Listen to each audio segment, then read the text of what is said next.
There we go. We are live. What's going on, everybody? Friday, May 31st. And if you've been hanging out around here for Fridays, Fridays are Yahoo days around here.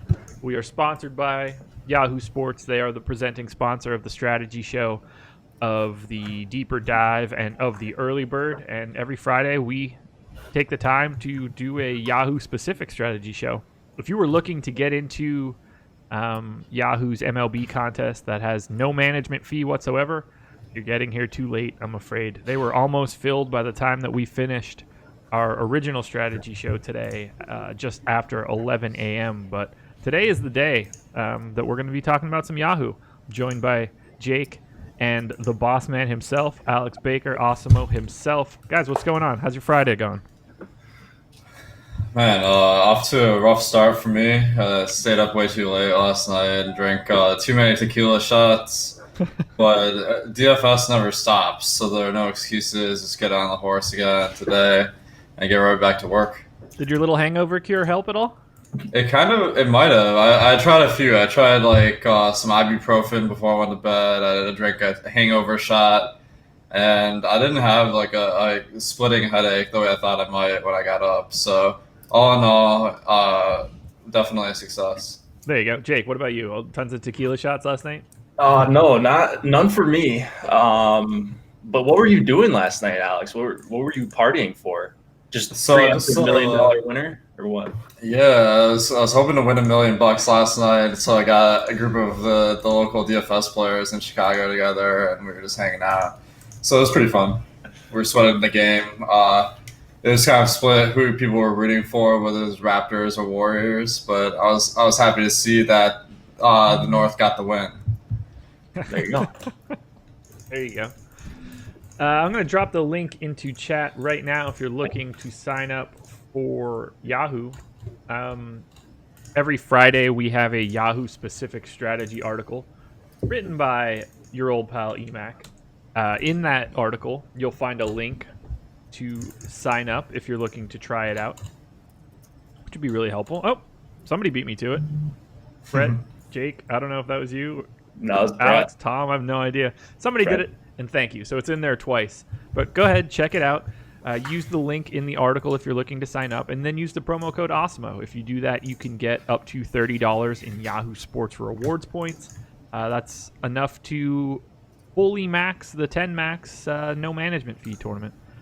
It's a shame they only run the one, but I get where they're going with it. It's a fantastic contest to get into, and it's been filling so quickly as of late. I mean, if you're not in it by noon, you don't have a chance. Plenty of other contests that are fantastic, but you want to get in on those no management fees, you got to wake up early. Yeah, or just do it the night before, honestly, because they put it out right before the slate locks, or right after the slate locks. So It's a good point. yeah, it's a very high demand tournament as it should be. So that's good to see. Yeah, I mean, just set it and forget it. If you have players that aren't playing, then don't worry about it. We'll take those winnings, and you don't have to worry about it. There you go. So we're going to start off taking a look at some of our favorite pitching options for the day, and then we'll talk a little holistically about hitting, and then we'll build a lineup on Yahoo to see what we can actually get to. So let's start with pitching here. And I'm going to start with the guy that has the most ownership on the slate. Trevor Bauer, currently projected for 30% ownership. One of three guys in a similar range of ownership. In my opinion, I think Trevor Bauer is the best option of today's slate, but I'm going to throw it to you, Alex, first. How does Trevor Bauer look to you in your model? Usually, if some guy is number one owned, it's because they are the premier play of the day. Today, we have a lot of great pitchers like Sale, Caleb Smith. Bauer is impressive this year with a 28% K rate, going about as deep in games as anyone. And then the matchup versus the White Sox, it's above average. The one thing that stands out though is they have a team total of 4.7, so it's not like he's projected to shut them down or anything. But he isn't exactly max priced. on Yahoo, he is, let's see, the third 49. highest. Yeah. So actually, on Yahoo, I think you could pretty easily justify going to some other guys too. Okay, interesting. Jake, any thoughts on Bauer today? Yeah, I got a bunch of Bauer when I just crunched right before. I mean, you can't really argue with the matchup, like Alex said. He's been impressive. He hasn't been as like elite as he was last year, but he's just so cheap based on his talent. Like, I don't know. I have no issue really with Bauer, so he's how I'm going to start a lot of my lineups on Yahoo. Okay.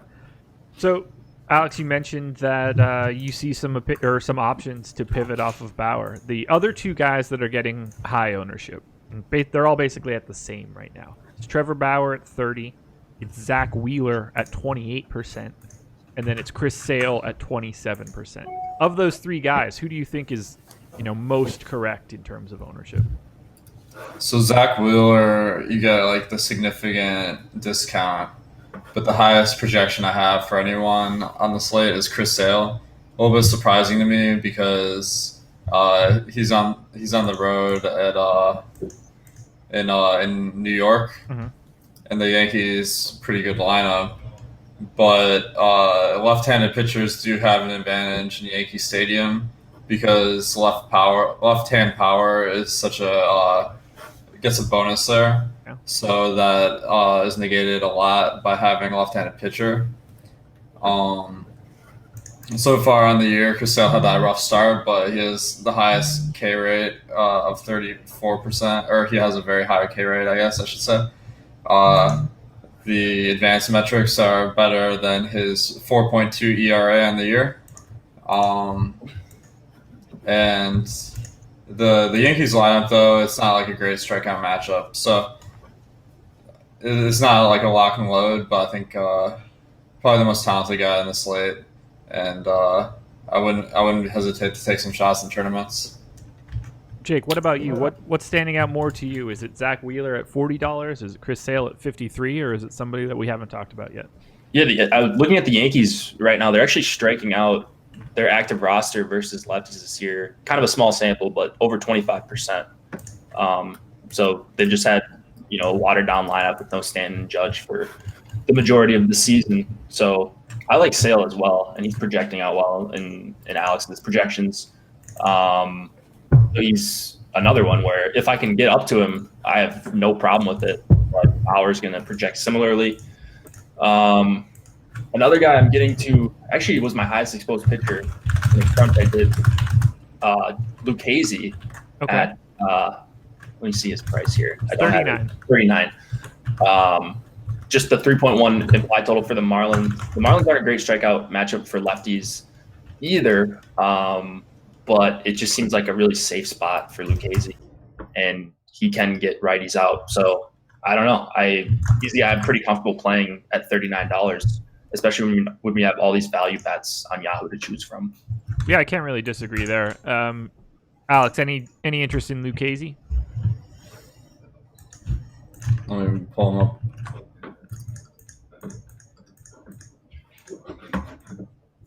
Did you get Lucchesi? So, Lucchesi going against Miami, so that always is a very appealing matchup. And when you have a good pitcher like Lucchesi on the year, he has an xFIP of 3.6, so that's about 0.7 above average.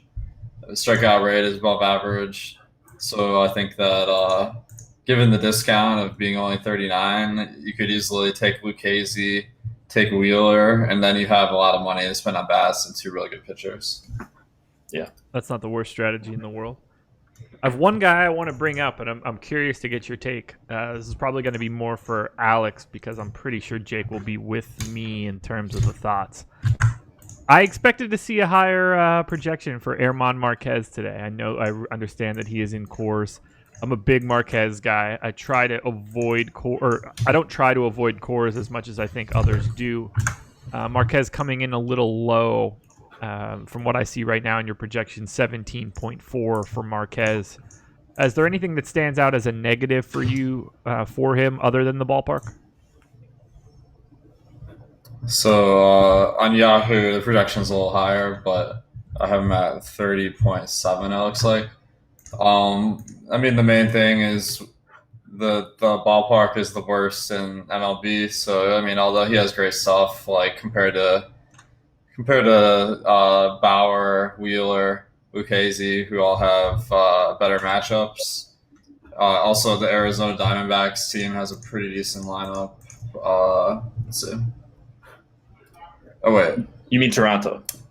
Oh yeah, my bad. I had the wrong page pulled up. Okay. So yeah, Toronto's a good matchup. Scratch that. One of those interleague games, so that should be fun. Yeah. But team total 5, not the lowest in the world. That's above average. So although the strikeout stuff is pretty good, it's not gonna wow anybody. Like 24% on the year so far. So I think there's some reason for caution with Marquez, but he could be a nice contrarian play tonight. Okay, cool. Yeah, Jake, Josh, I heard. Go ahead. Just talking about Marquez. I think you and Adam were both on them on the earlier show. Yeah, and I kind of agreed. Yeah, he's got a much different price point on a different site today.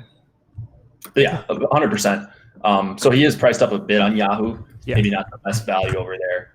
But I still got to him like around the same as Sale. So I don't have any problem playing Marquez. I'm with you. I'm not all that worried about Coors, and he's projecting out okay. So I'm hoping people just don't go to him because of the other options, because I think he does have about as much upside as anyone, maybe not named Chris Sale and probably Bauer in that category. Cool. Is there anybody standing out, let's say, below Wheeler that's popping up as, or I guess below Lucchese, that's popping up as like a pay down SP2? Either one of you guys can take this. Alex? Yeah, well, I have my crunch running right now to try to identify these guys. So one that's coming up for me is Tyler Skaggs at $34. Matchup versus Seattle isn't that great, but it's not a bad park for pitchers. They have a team total of 4.7. The main thing is just like their projected lineup today actually has a lot of strikeouts in it, which is a positive factor. So I think this would be a high variance one where Seattle is projected to do pretty decent, but you get a huge discount of 34, and that'll help you pay up to be contrarian with the bats. What about Pomeranz? He was the guy that I was getting using your projections. I'm trying to find his price here. Like just $30. Yeah, so he's close to min salary on Yahoo. So I like him as a pay down, especially if you're going up to Sale. Like I think a Sale Pomeranz combo might be pretty interesting on Yahoo for tournaments. Bauer Pomeranz, same thing there. I'm liking the stacks that I'm getting. So it's more of a price play than anything. Like Pomeranz is the guy that I necessarily believe in long term, but it seems like a pretty okay spot for a guy that has had a pretty rough start to the season. Alex, I'm curious to get your thoughts on Jalen Beeks at $30. Yeah, I actually just put him in my spreadsheet here. I'm always thrown off by those long relievers. Sure. So let me. Did I? I think I might have I uploaded the wrong projections. So that was incorrect about what I said about Marquez. Let me upload the Yahoo ones here. Okay. But let me see. I'm a Beeks truther, generally speaking. I have him projected for 12.6. Okay.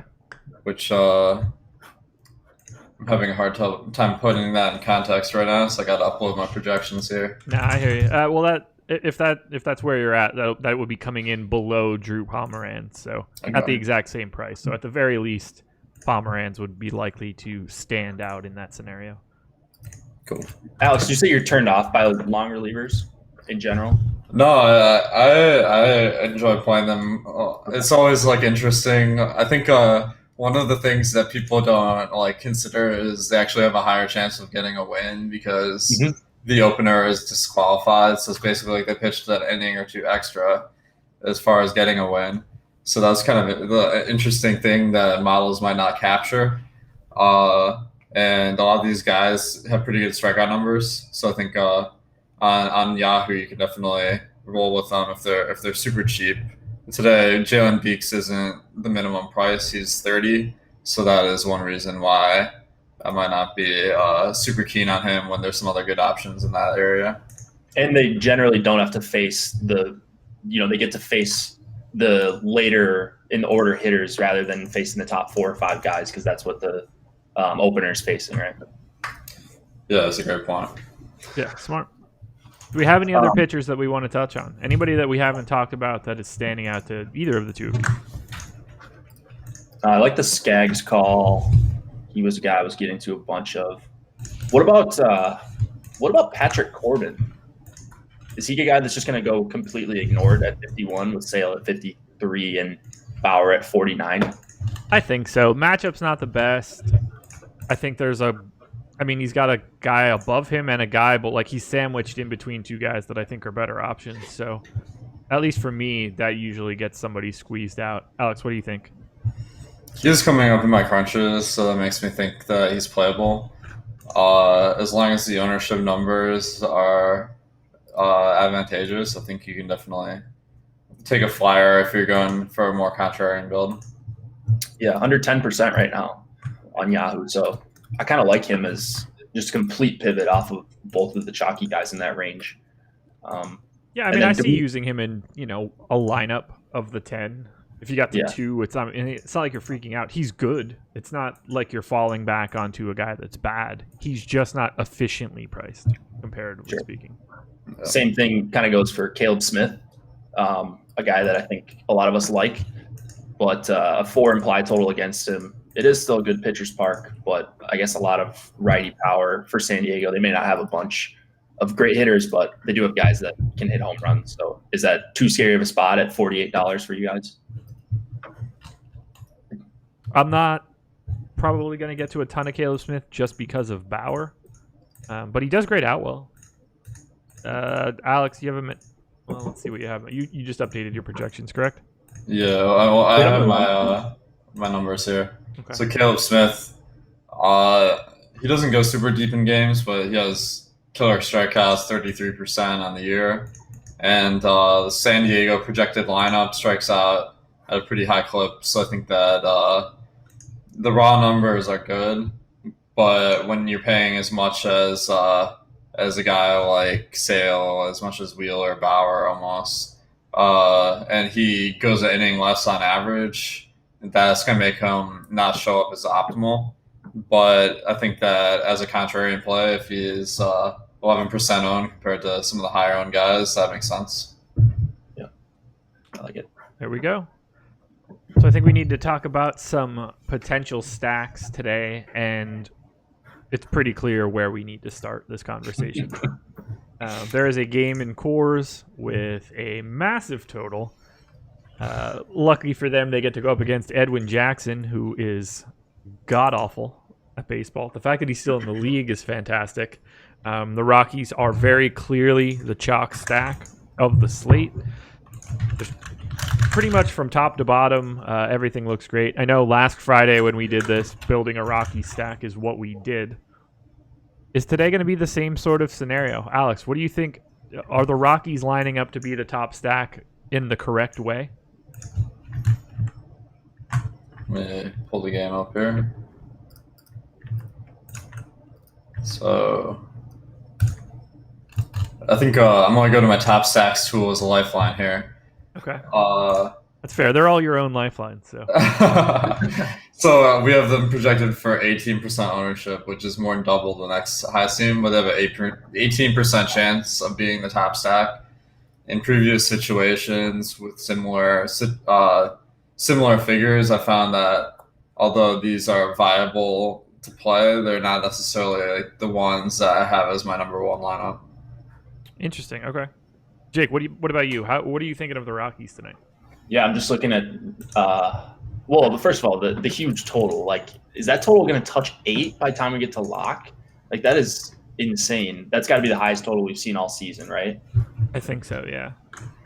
But it's crazy to see them not come in over-owned just because it's so much higher than everyone else right now. So like they're being valued appropriately, it looks like, on Yahoo according to the top stack tool. So I'm sure I'm gonna have a couple Rocky stacks out of my 10. Okay. I don't know. I don't want to say I want to fade them or anything, but it'd also be fine to play them as two mans, of course. Yeah, it's hard to avoid them. I think you never see a team with a near 20% chance of being the top stack on a 15-game slate like this. No, it's massive. I mean, David Dahl at $17. Yeah. Even Arenado and Story, 27 and 24, is not super outlandish, especially on a monster slate where you're afforded additional opportunities at pitching. It's crazy to me to see that Ian Desmond and Tony Wolters are projected to get almost no ownership. Those guys seem like perfect ways to do a Rockies stack and be a little bit different.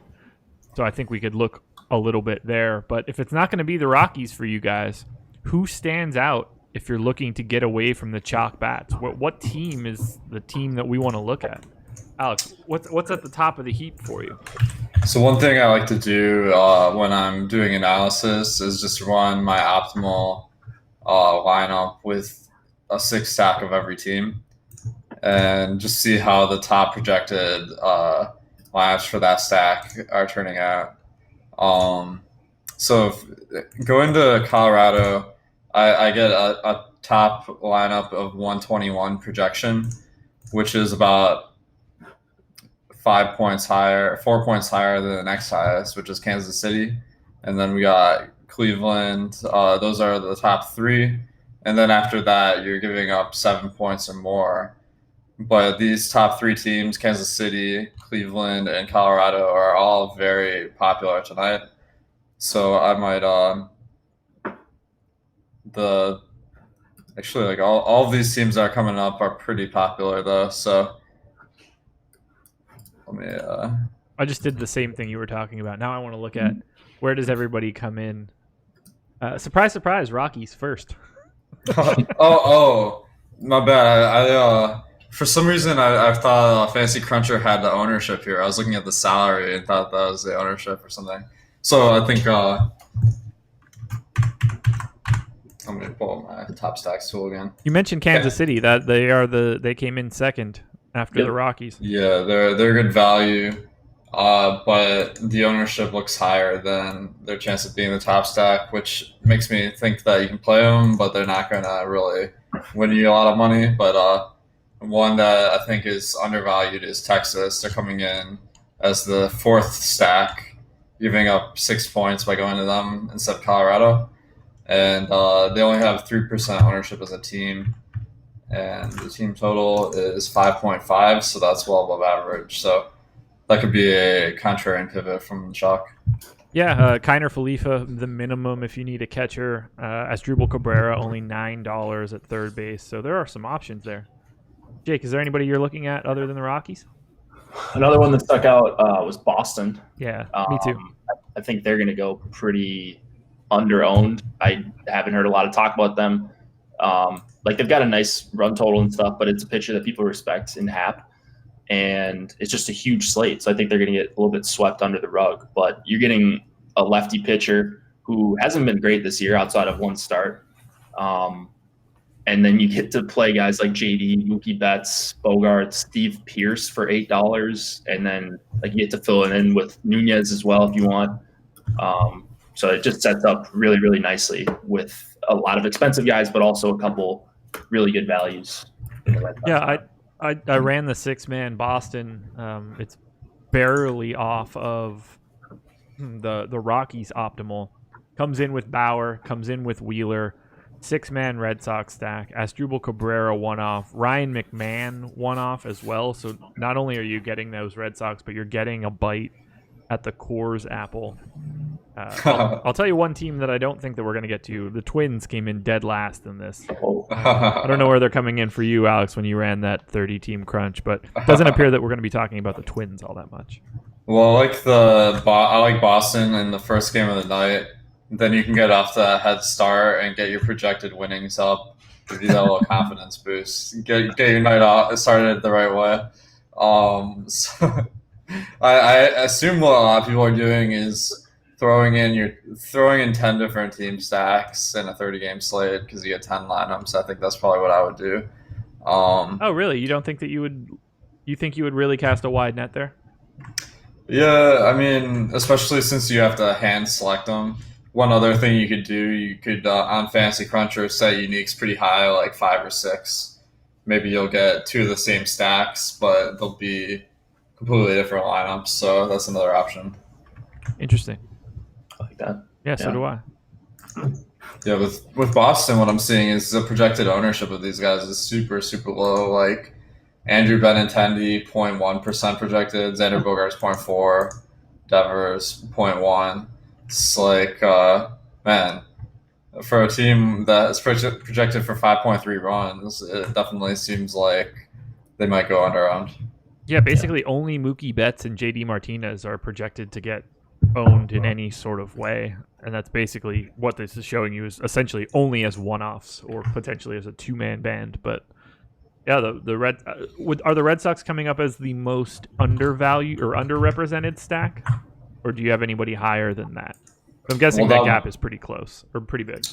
That 1% ownership is definitely startling for a team that's coming up as, let's see, 1, 2, 3, 4, 5. I guess the reason why is because they're in the middle of the pack. They're like my 14th stack as far as optimal when I just ran my crunch. Right. So they're a pay up to be contrarian spot for sure. Okay. Another thing you could do is potentially do a 5-man and that'll get you some more salary flexibility, so you can have a little bit higher projection with your lineup. And since nobody is like stacking the team anyway, having a 5 stack is almost as good as a 6 stack. Yeah, I'm wondering if that changes as we get closer to lock when the lineup comes out, because we've got Steve Pearce at $8, Eduardo Nunez at $7, Sandy Leon at $7. They have enough guys as a part of that lineup that can make it cheaper. Like Steve Pearce for 8 and Nunez for 7. I mean, you're trying to use those guys just in general, not even necessarily as part of the stack. So if you use Pearce and Nunez, it really makes the rest of those guys, significantly easier to get to in a stack. And if it means that you have to drop to 5, you only take 2 of those outfielders, and then say Bogarts and Devers. That's a really powerful lineup at the high end. A lot of righty power against J.A. Happ. I like the idea of going to Boston. I'm a fan of this. Yeah, I think especially when the starting pitcher is good, like Happ, above average, that gives you more incentive to like stack, because what you're going to see is if that pitcher it blows up and gets pulled after a couple innings, then the potential relative to the Vegas over-under is a little bit higher than if the starting pitcher is a bad one. Yeah, that's what I'm trying to look at now. Are there any opportunities for leverage against any pitchers that are getting some ownership? But generally speaking, on Yahoo, the guys that are getting the ownership at the high end are getting that ownership because they're the best pitchers. It's Sale. Yeah. It's Bauer, it's Zach Wheeler. Not typically guys you try to target against, no matter your thoughts on Wheeler. The only guy that's getting enough ownership where I think it would be viable would be someone like Skaggs. But 12% ownership isn't exactly something that you need to freak out about. If Skaggs was at like 40%, then you might want to look at some sort of hedge stack. Jake, anybody else standing out? Oh, Alex, go ahead. I think Arizona is a potential leverage spot. They're coming up as a middle of the pack team to stack. The lineup that they come out with is going to really be important for fitting them in salary wise. But if a lot of people are going to Wheeler because he's a little bit cheaper than some of the other top guys, then you could position yourself well by going for that counter correlation or negative correlation. Jake, what do you think about the Diamondbacks tonight? Yeah, I mean, looking at Walker's price, he's mid-salary, a guy with power. Wheeler does struggle with power at times.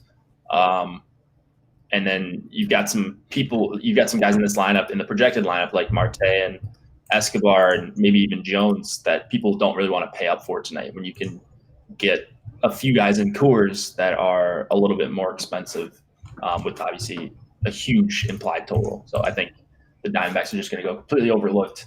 And yeah, I think Wheeler would be the guy to be most prone to stack against that's getting a lot of ownership. So yeah, I think the Diamondbacks might sneak into one of my teams here.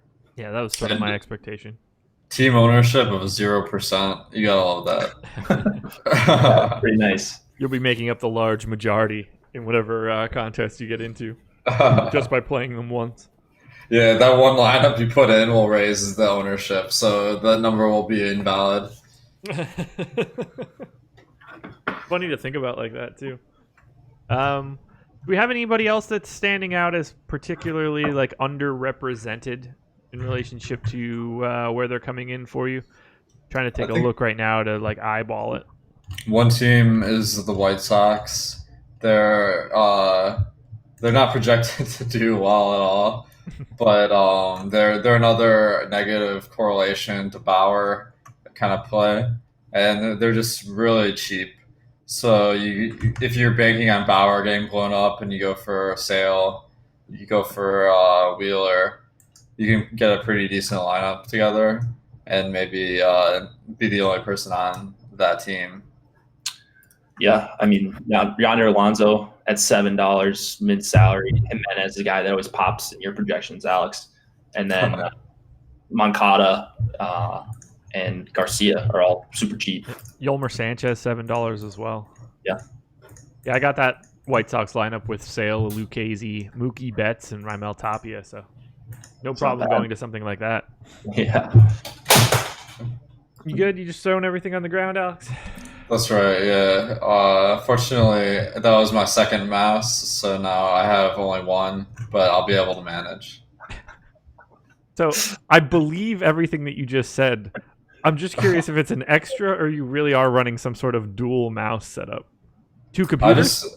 I have 2 computers. Like, it just makes it easier when you're doing multiple sites. Have one for like one site, one for another, or whatever. Sure. Wow, that's the life. One computer for each site. Yeah. I had to do it at the beginning of the baseball season when basketball was still happening the real way, where I was updating basketball projections on my laptop while producing the baseball show. And that was not fun at all. It's a lot. Okay, so you this is not going to really have much to do with the slate. So you're not running FanDuel crunches, DraftKings crunches, Yahoo crunches all in like the same tab of your browser. You're splitting that up. If we really want to optimize, like what I'll do is I'll run like 5 crunches at once, like for different stacks. On Yahoo, I think the 6 stack is pretty dominant, so you might not have to do that for Yahoo. Yeah. But the problem is if you start running more than 5 crunches, it really like takes up all the CPU on your computer, and that creates the need for more CPU, and the easiest way is just a second computer. I love it. I love it so much. To be fair, I do have 3 computers in this office right now. 2 desktops and a laptop. Nice. There could be another laptop laying around. I should probably try to do more of that. Do we want to build a lineup? Yeah, let's do it. Okay, cool. So we're going to hop to Yahoo. I've got it pulled up right now. We got a $200 budget. Alex, let's start with you. What do you want to start with? Do you want to start pitching? Do we want to pick the team that we're stacking? The floor is yours. So I think let's start off by a contrarian stack. We were all talking about Boston. We all liked it, so that could be a good starting point. All right, let's do it. We don't have anything to worry about from an ownership perspective. Basically, anything we do here is going to be unique outside of the fact that people are willing to roster Mookie Betts and JD Martinez. So salary will be a bigger issue for us than anything else. Is there anybody you would consider, quote unquote, must plays from this team?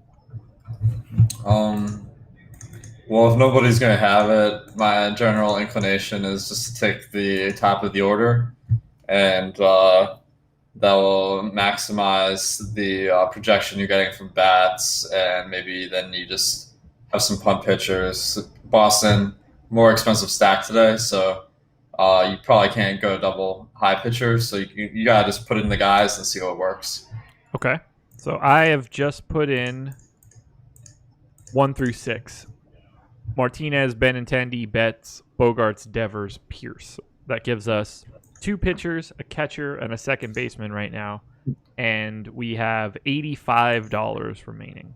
Let's make one pivot here because Devers at 25, like that guy, he's pretty good at baseball, but I don't think he's that much above average as a batter. He has decent power, but not like anything crazy, and he steals a base or two like once in a while. But he's the highest priced guy on the team, which is insane. We wanted $7 Eduardo Nunez.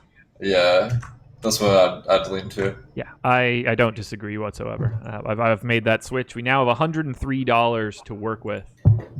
We want to grab our first pitcher.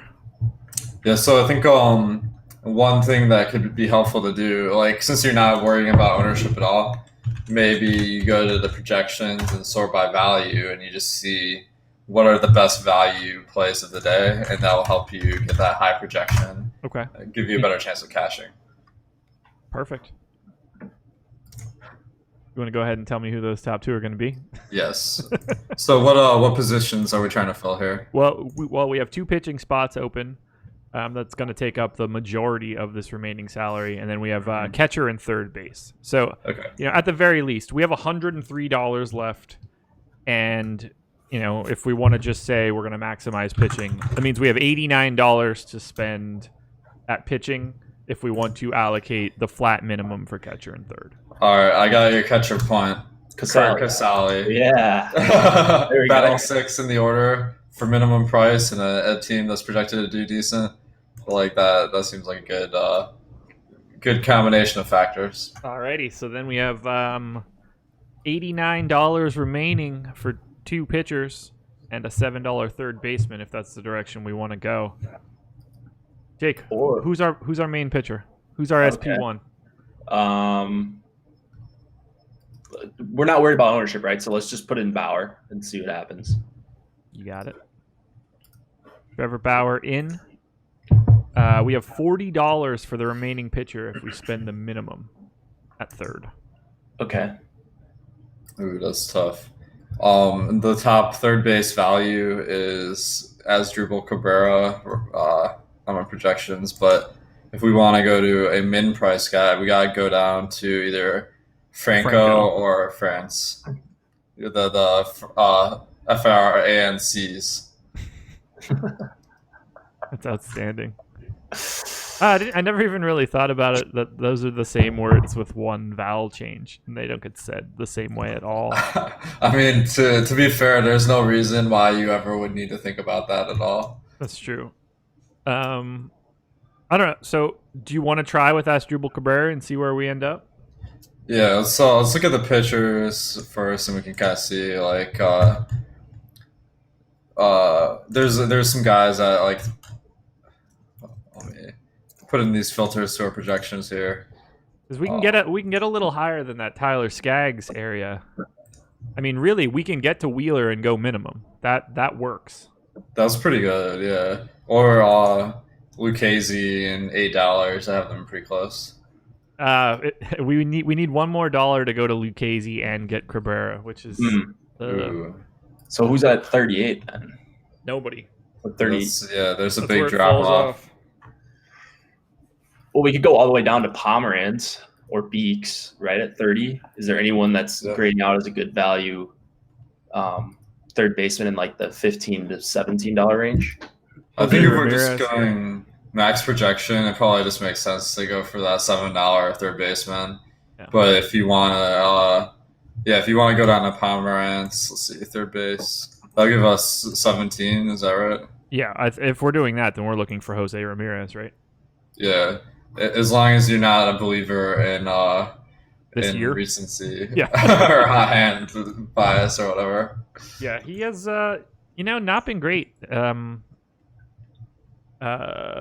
Zimborski on ESPN He's the guy behind the Zips projections, and he did an article probably like a week or two ago of all of the biggest risers and fallers from the start of his season till the end, and his projection for Jose Ramirez from April 1st until mid-May has taken a dramatic tumble.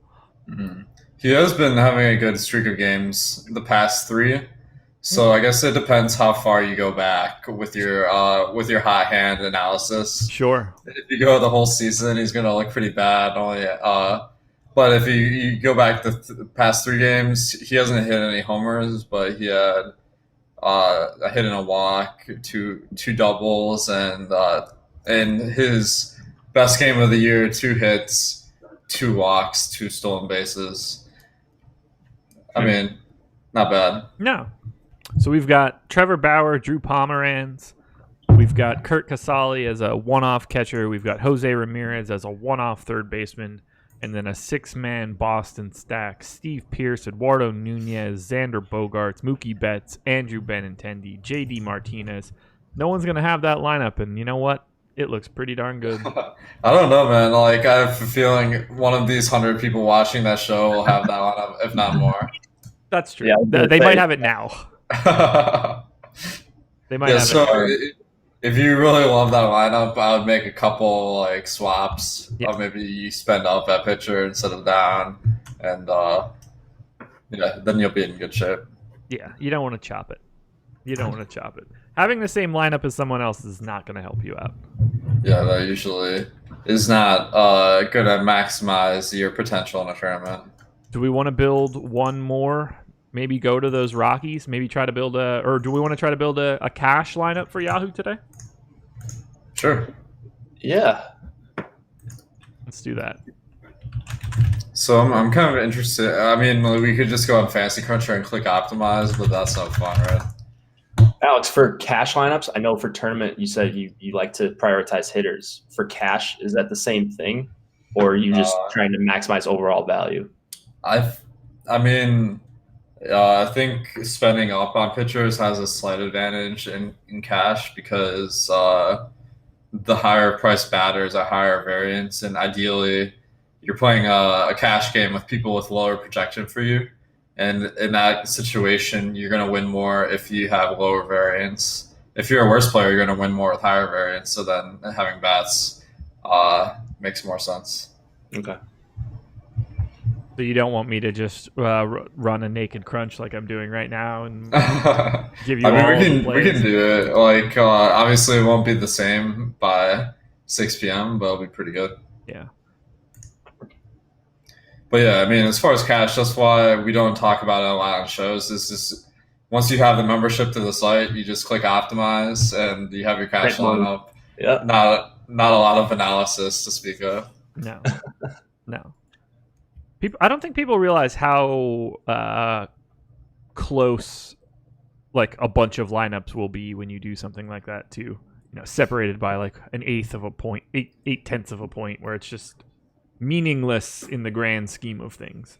Yeah, actually, that's a really good point. Like, what you need to be doing if you're playing cash, especially like head-to-heads. I wrote an article about this. You can find it on the website, but you need to have an advantage of about. Actually, let me pull up the article. It's right on the homepage, is it not? This one, I'll link it in the chat here. Perfect. But I think it might be under premium. But all right. So I ran simulations with different point projection differences between you and your opponent, and with a 10% rake, you need to have a 6-point advantage over your opponent to break even. And what you can do is you plug in. You calculate the projection of your opponent's lineup using our projections, and then you calculate your own. And if that's greater than 6 points, that's probably a good spot. But if it's not, then you're probably better off not playing that person. Crazy to think about like that. You probably don't get a lot of people doing that. I did pull up that article for how to select your head-to-head opponents. Unfortunately, it wasn't a great day for you when you wrote this. You took the head-to-head loss against Lisa Ann. Yeah, man. Lisa Ann, like I love that she does fantasy. I'm hoping to get my revenge against her sometime. Yeah, you and a lot of people. Perfect Yahoo content right now. Yeah, so I just ran that crunch out now. Surprise, surprise here. Lots of Colorado Rockies making their way into cash lineups. Didn't think that I would see that coming. Oh wait, yes I did. They have a run total that is like that's like 2 Marlins games combined. So More than that, right? They've got a 3.1 total. You're getting to 2.5, nearly 3 games. yeah, I probably should have did a few more lineups, but just to check and see. I just wanted to try to get as much volume out as I can.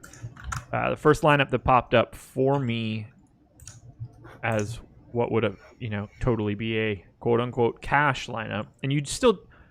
So, how much would you be paying attention to ownership after you did this? So, would you advocate for just grabbing, lineup 1, or, are you taking a look at those first few in the list, looking for any guys that stand out that don't necessarily belong in a cash lineup? Maybe try to make some adjustments for ownership positively instead of negatively like we normally do? Ideally, you have time to create your own system for evaluating which one is best. Right. I think our projections are solid enough that for most people you'll be in good shape. But my general advice is just go to the highest projected one. Okay. I can't really think of a reason why you would pivot, except like sometimes if you're playing a bad player and they're going to be on a certain guy. Like I played this guy in head-to-heads and high stakes, and he had NS Cantor like every day. It was like a few years ago, and I actually ran some simulations, and I found out even though it would lower my projection, if I also took NS Cantor in my head-to-head, I'd have a higher win rate just because that variance wouldn't exist. Yeah, I'm going to go out on a limb and say that not a lot of people are doing that. Yeah. And they probably, well, I don't want to say that they should be, because that's probably like the PhD level DFS advice right now, and we're trying to get people in the door. But that's right. Yeah, I think a good strategy is to optimize the ownership, or just go with the highest owned lineup in cash, because those are like the consensus picks of the day, basically. But since I trust my own projections a lot, I would just optimize my projections instead, and think that I'm better than the consensus. No, that makes sense. The reason that my question would have been like, let's say I crunch this out right now, I get this lineup, and I see that, and I'm looking at ownership as well, and I see that I'm just going to use Derek Fisher for this example, although he might have ownership. Derek Fisher is the flat minimum. He's $7. If I saw that his ownership was at like 0, but I saw that another outfielder had ownership at like 15, 20%, would that be a spot where you would think like, okay, I'm going to swap into that guy? It may be a hit of 0.2 of a point, but it's probably a more cash structured lineup. Does that make sense, or am I off base? Yeah, I mean, like ideally, maybe batter 1 is batting first and batter 2 is a better batter, but they're batting like 7th. So maybe you go to 1 even though the projection's lower, because there's more consistency with the number of at bats. Yeah. But it's, as you said, like kind of a PhD level, and I don't think unless you just really enjoy that kind of analysis, there's much edge you can get that way. Okay, cool. It's kind of what I figured. So in this potential cash lineup, Bauer and Wheeler coming out at the top. I don't think that that's going to be terribly surprising. It got to Story, it got to Dahl, it got to Tony Walters, so we're getting 3 pieces from Colorado, and then we're taking a shotgun spray across the entire baseball landscape. Matt Adams on the Nats at $9 is a no-brainer. Nicky Lopez at second base for the Royals. Our third baseman du jour from our previous lineup, Jose Ramirez, making an appearance in a cash game. Gregory Polanco for the Pirates, and then the guy that I mentioned earlier, Derek Fisher, minimum priced outfielder for the Astros, projected to lead off. you might be able to use something in that neighborhood. You know, if contest locked in a minute, I would recommend this lineup for cash games. At this point in time, it's probably not going to hold. Yeah, I mean, like, you never know what the lineup's going to be. Like, Derek Fisher, like, batting first, although it happened in the last game. I don't think you can, like, really say, like, that's definitely going to happen again, you know? No. So, like, that's why you can't make it any lineups at 1 p.m. in the afternoon. But it's kind of, if you just use that thought process, I guess they'll take you there. Yeah, if you find out at 6:30 that he's hitting 7th and you're like, I'll just leave it, that's probably not a great idea. Yeah. Jake, any thoughts here on cash builds? I don't know. I feel like we got all the right guys. We got Coors. We got like maybe the SP2. Like you could switch that around if you wanted to go Lucchese instead of Wheeler. Like there might be some, decision points there. But as long as you're getting a piece of Coors, I think there's a ton of lineups that are going to project really, really close to each other. Coors and Bauer. Agreed. Well, we took a lap through pitching. We took a look at some of our preferred stacks. Heck, we even built a contrarian GPP lineup. Alex, is there anything else you want to touch on for Yahoo today?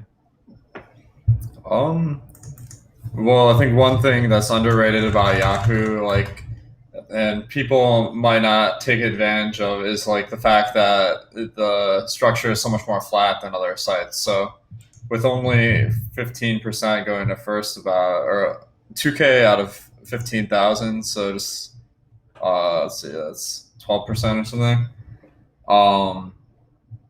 So that actually should cause you to take a different strategy, because more money is going to caching and less is up top. So in general, you want to be a little bit more chalky than you might on other sites. But because it is baseball, that doesn't necessarily mean you should stack the Rockies. There's still a ton of variance. Yeah, I love the flat payouts. It's something that I'm paying attention to a lot more lately. I pay attention to it a lot after a couple days of downswing, where it's just like, okay, Yeah. I need something to soften the blow here today. Yeah, dude. It kicks ass when you don't have any top tens, but you still make money on the tournament because you cash. Yeah. On Yahoo, the top 20% get 2x their buy-in back. So if you're cashing 40% of your lineups, you're going to make some good money. Yes, you are. Absolutely. All right, I'm dropping the link into the chat one last time. This is the link to Emacs Yahoo-specific article for today. In that article, you'll find a link to Yahoo itself. If you want to use that link, it'll be very helpful for us. It goes a long way in helping us grow. Won't affect your experience at all. You can use the promo code AWESEMO when signing up at Yahoo and get up to $30 in Yahoo Sports rewards points. $30 is actually the full amount to max enter the $3 no management fee contest they've been running for this whole week. So if you want to do those tournaments and try to get into that, make sure you're getting there either the night before or pretty early in the morning, because they fill pretty quickly. Jake, do you have anything else you want to add? No, I was just going to add that I did the cheat sheets. Those are published, right? Yes. For Yahoo. So I just posted them in the chat. So check those out as well. Check out Emacs article, of course, and use the projections for Yahoo. It's going to be some softer games over there. I'm certainly getting involved tonight. Got a few entries in the rig free tourney. So see you guys at the top. Alex, anything else? Just thanks everyone for supporting the show, and look forward to building some more lineups with you guys next week. Perfect. Thanks for joining us, everybody. Hit the like button now. Hit the subscribe notification so you can get tuned into everything we're doing. We have the deep dive article out today. We'll have the deeper dive from 4:45 to 6. Laffy and Adam coming to break down all 15 games. And then live before lock tonight, Jake Hari, Chris Spags taking you all the way up to close. So thanks for joining us. Enjoy your Friday. Have a good weekend. We'll talk to you later.